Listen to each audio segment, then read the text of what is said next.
Menteri Keuangan Purbayayudi Sadewa di Jakarta menyebut bahwa pertumbuhan ekonomi pada kuartal keempat 2025 akan mencapai 5,6% atau lebih tinggi dibandingkan kuartal ketiga 2025 yang sebesar 5,04%. Menurutnya, pertumbuhan ekonomi yang lebih tinggi turut meningkatkan kepercayaan dan kepuasan masyarakat terhadap kinerja pemerintah.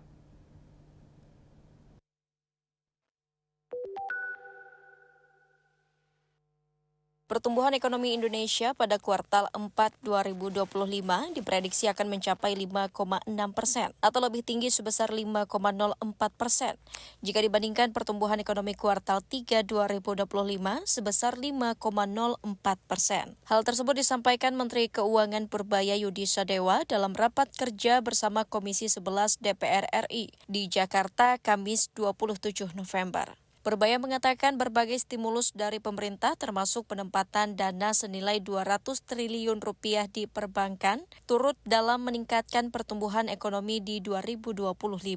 Menurutnya, pertumbuhan ekonomi yang lebih tinggi tersebut turut meningkatkan kepercayaan dan kepuasan masyarakat terhadap kinerja pemerintah, di mana indeks kepercayaan konsumen terhadap kinerja pemerintah mencapai 118 pada November atau naik dari tingkat terendah pada September yang sebesar 101,5.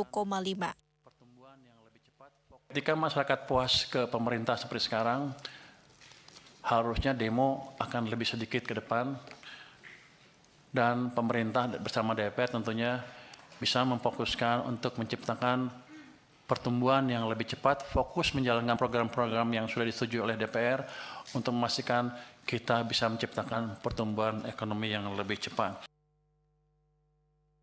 Menko pun memperkirakan pertumbuhan ekonomi sepanjang 2025 sesuai dengan target pemerintah sebesar 5,2% dan mencapai 6% pada 2026 mendatang.